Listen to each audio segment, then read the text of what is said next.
I saved 3 wolf pups from freezing, but now hunters are closing in, and I'm racing to find them. Will they remember me, or is our bond lost forever? The world out here is quiet, sometimes too quiet, except for the wind that howls through the pines like it's trying to tell me something. I've been here for years, ever since my husband passed, and the chatter of people started to feel like a weight I couldn't carry. The snow comes heavy in winter, burying the trails and locking me in. But I don't mind. It was early, the kind of early where the sky's still gray and the cold bites at your bones. I was sitting by the window, sipping tea to warm my hands, when I heard it, a soft, scared whimper drifting through the stillness. I stopped, my mug halfway to my lips, my breath puffing out in little clouds that fogged the glass. What was that? The wind, maybe, playing tricks on me? A fox caught in the brush? No, this was different. It was small, weak, like something young and afraid of calling for help. My heart gave a little thud, and I set the mug down, listening harder. There it was again, faint but real, tugging at me like a thread I couldn't ignore. I stood, my knees creaking from years of hard winters, and shuffled to the coat rack. The air outside would be brutal. I could feel it seeping through the walls already. So I pulled on my thickest coat, the one patched up from too many seasons. My fingers, stiff and slow, fumbled with the buttons, but I got it on. Then I grabbed my lantern, the old metal cold against my palm,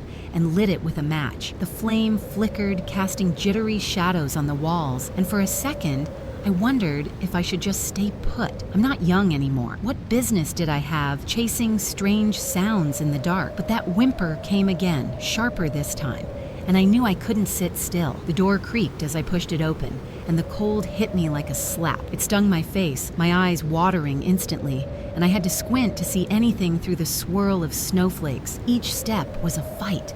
My boots crunching into the fresh powder, the wind clawing at me through every gap in my clothes. I held the lantern high, its weak light barely cutting through the gloom, and followed the sound. It was pulling me toward the shed at the edge of the forest, a rickety thing I'd built years ago to store firewood and tools. The whimper grew louder as I got closer, and my chest tightened. Something was in there, something alive. My hands shook as I reached the shed. Not just from the cold, but from a nervous buzz I couldn't shake. The latch was stiff, frozen solid, and I had to yank hard to get it loose. When the door finally swung open, a gust of icy air rushed out, and I lifted the lantern to see inside. That's when I froze, my breath catching in my throat. There, huddled together in a corner, were 3 tiny black Canadian wolf pups. Their dark fur was crusted with ice, matted and wet, and their big round eyes glinted in the lantern's glow. They were trembling, pressed tight against each other, and the smallest one let out that same scared whimper I'd heard from the cabin. My heart sank. They were so little, so helpless. Where was their mother? I knew the answer before I even asked it. Hunters. They roamed these woods sometimes,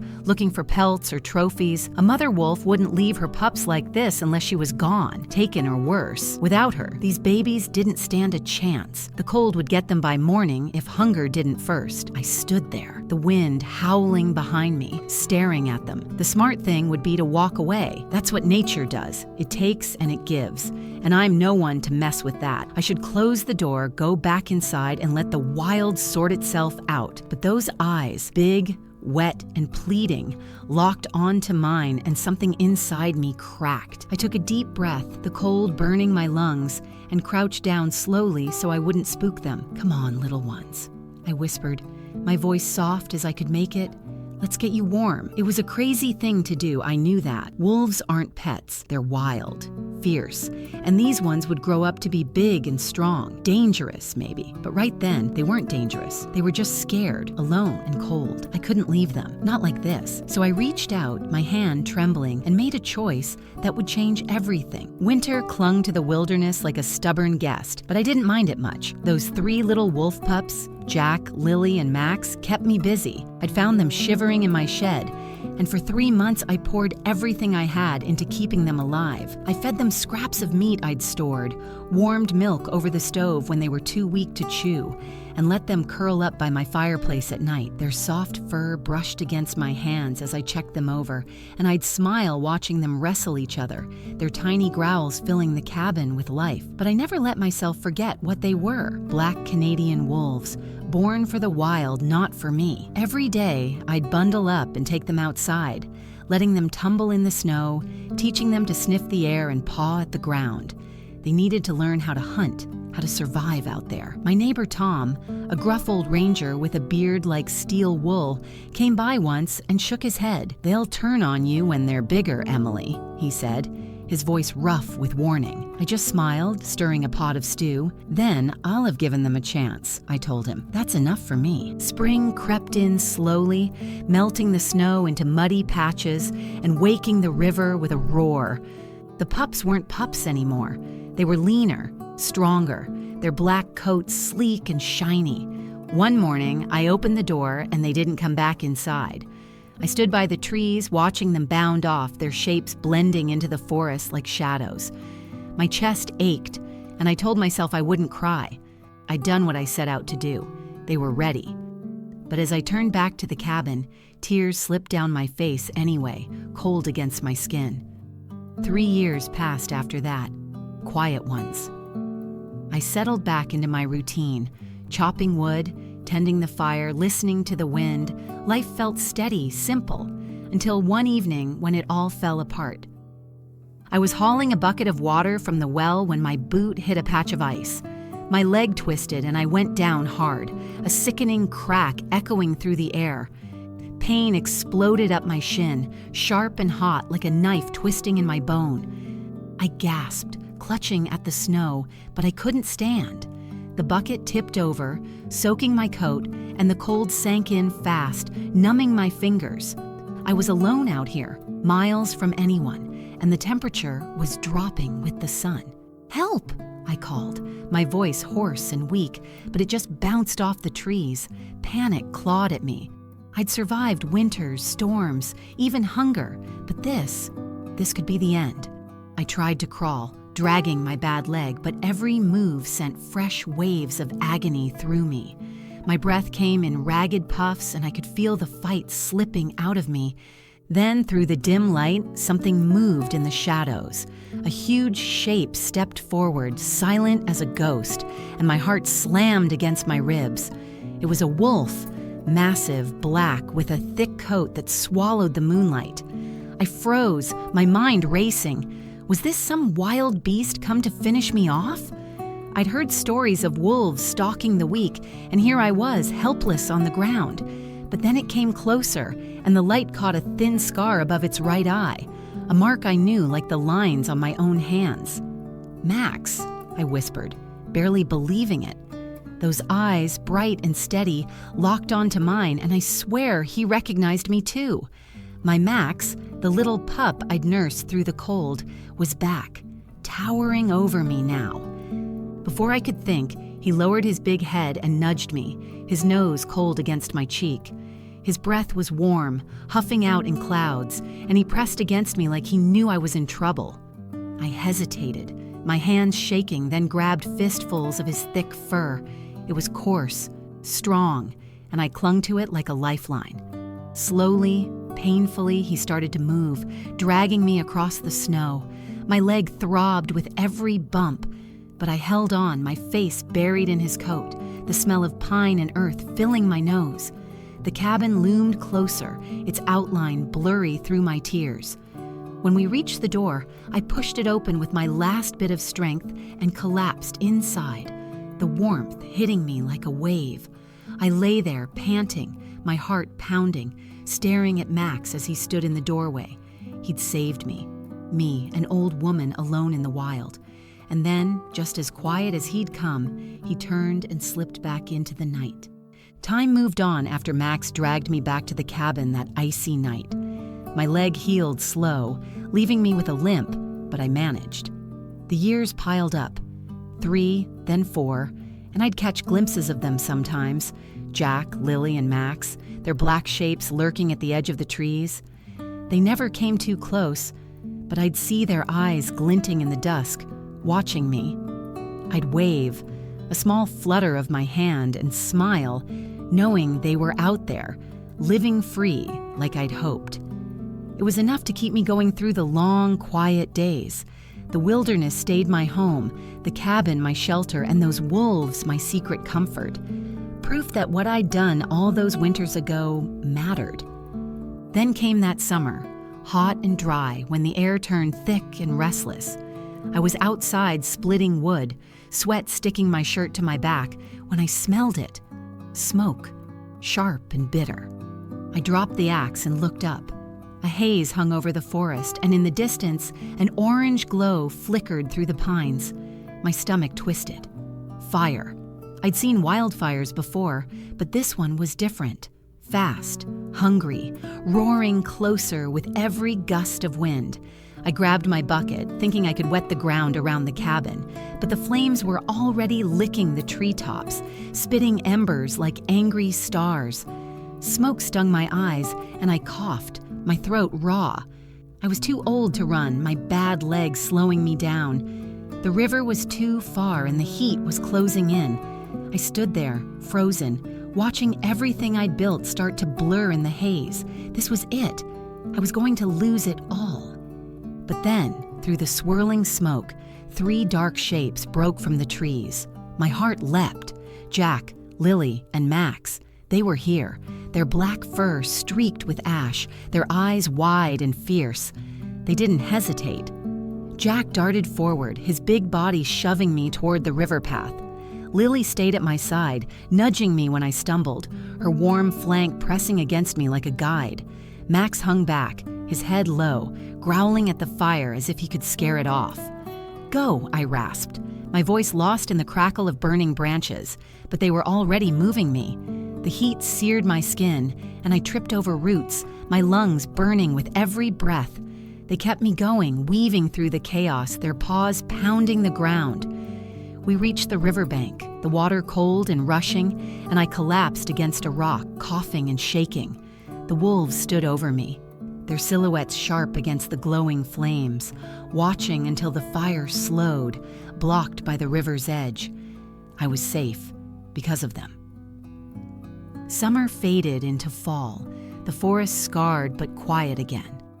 One evening, as the leaves turned gold and rust, I sat outside wrapped in a shawl. My hands felt thinner now, my breath shorter, and the chill sank deep into my bones. I was weaker than I'd ever been, and I knew it. The world felt heavy, like it was pressing down on me, and I wondered how many winters I had left. Then I heard it. The soft crunch of paws on fallen leaves. I looked up, and there they were, Jack, Lily, and Max, standing at the forest's edge. Their coats gleamed in the fading light, and their eyes met mine, steady and calm. My heart swelled, a lump rising in my throat. I lifted a shaky hand, fingers trembling in the cool air, and one by one they dipped their heads. Jack went first, slow and deliberate, then Lily, her gaze soft, and finally Max, that scarred eye catching the last of the sun. It felt like a goodbye, a quiet thank you for everything we'd been through. I sat there watching them, my chest tight with something I couldn't name. They didn't rush off like usual. They lingered, the 3 of them, just looking at me. I wanted to call out, to tell them to stay, but my voice wouldn't come. A tear slipped down my cheek, warm against the cold, and I let it fall. They'd saved me again and again, first from the ice, now from the fire, and I'd saved them once, long ago. Maybe this was their way of saying we were even. Then, as the light dimmed, they turned, their black forms melting into the trees. I closed my eyes, listening to the silence they left behind, feeling the weight of their absence. They were gone, and I wondered if I'd ever see them again. After the fire, the forest settled into an eerie quiet. The trees stood charred and bare, and the air carried a faint, smoky tang that wouldn't fade. I'd see Jack, Lily, and Max less often now, just fleeting shadows at dusk, but I told myself they were fine, out there living their wild lives. My days went back to routine, patching the cabin, fetching water, keeping the fire going, but something nagged at me, a restless itch I couldn't shake. The wilderness felt different, like it was holding its breath. I'd stand on my porch sometimes, staring at the tree line, waiting for a sign, anything, to tell me they were still okay. Then one hot July day, everything shifted. I was sweeping the porch when Tom trudged up the path, his boots kicking up dust. His face was tight, eyes narrowed under his cap. "Hunters," he said, spitting the word like it tasted bad. "Foreigners, rich ones, tracking a wolf pack near the old ravine." My broom clattered to the ground. The ravine, that's where I'd found the pups all those years ago, tiny and helpless in my shed. My stomach churned, a cold dread sinking in. "They're not local," Tom went on, rubbing his neck. "Paid big to go deep into the woods." I didn't wait for more.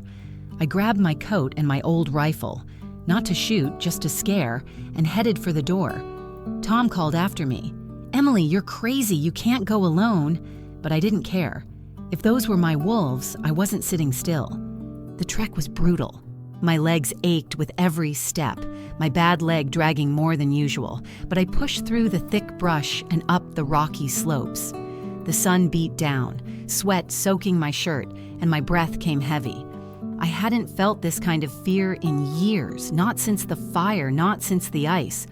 Hours slipped by, the forest swallowing me whole until a sound stopped me cold, a gunshot sharp and loud cracking through the trees. Then another. My heart slammed against my ribs, and I ran, ignoring the pain shooting up my shin. Branches clawed at my arms, but I kept going, following the echo until I burst into a clearing near the ravine. There was Jack, his black fur matted with blood, standing tall over two hunters. One lay sprawled in the dirt, out cold, his rifle tossed aside. The other was on his knees, fumbling with shaking hands to reload his gun, his face pale with panic.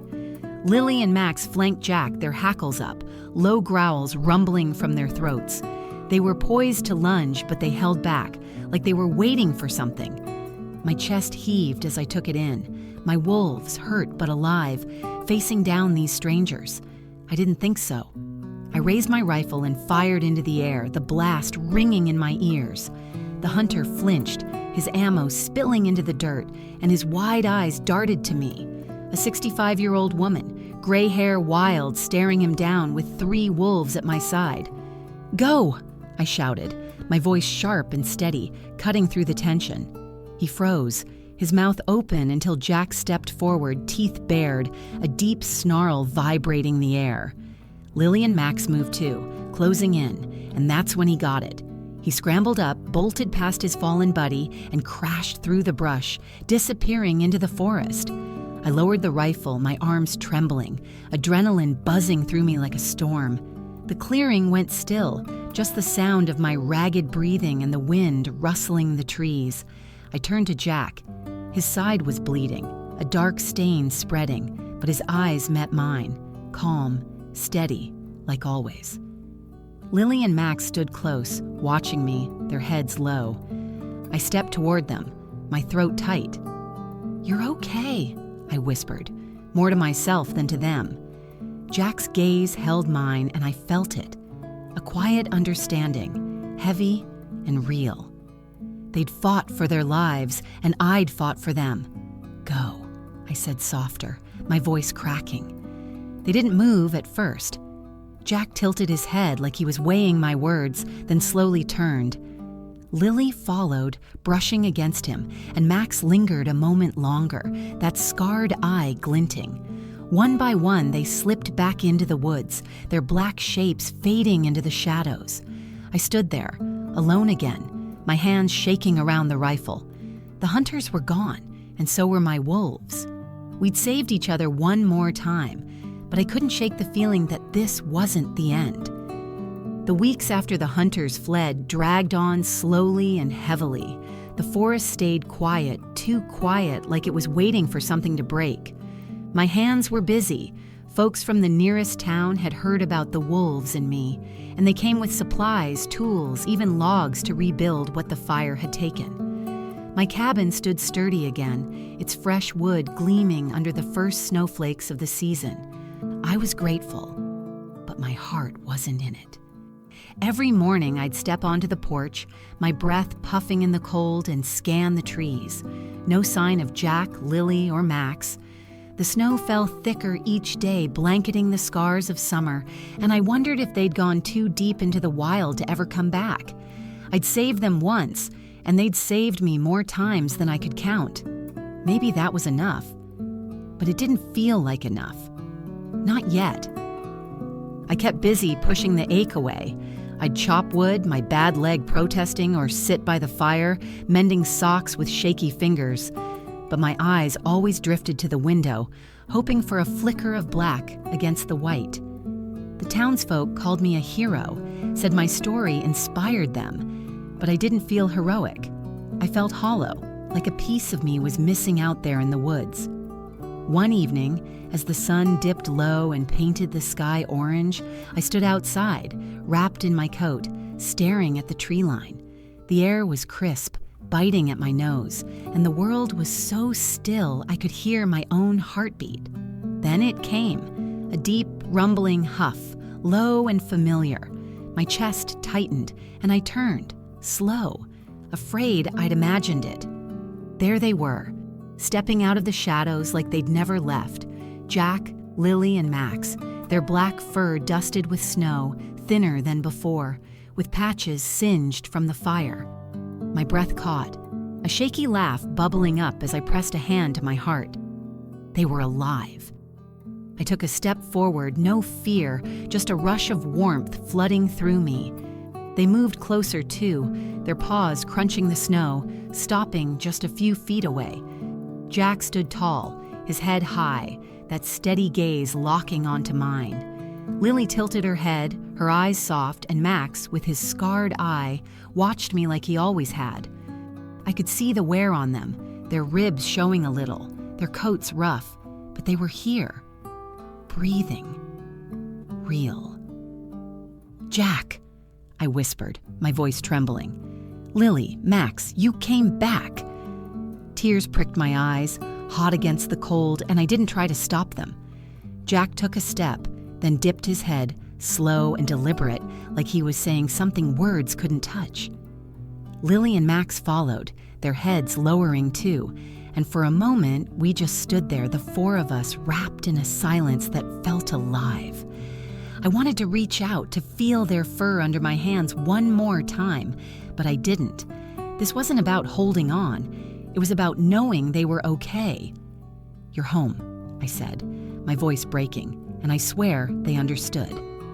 A tear froze on my cheek, but I smiled, my heart so full it hurt. They didn't come closer, didn't bound up to the porch like pups. Instead, they turned, slow and sure, and moved toward the trees. But they didn't disappear, not this time. Jack glanced back, his eyes catching mine, and then they settled, the three of them, just beyond the clearing.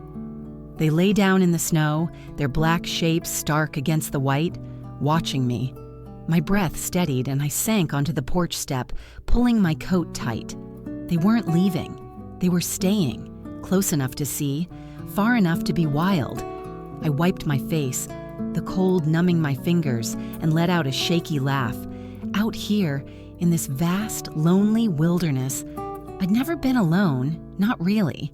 They'd come back to me, my guardians, my family, and now I knew they always would. I sat there as the light faded, the snow falling soft around us. The cabin glowed warm behind me, but my eyes stayed on them. Jack's steady strength, Lily's quiet grace, Max's scarred resilience.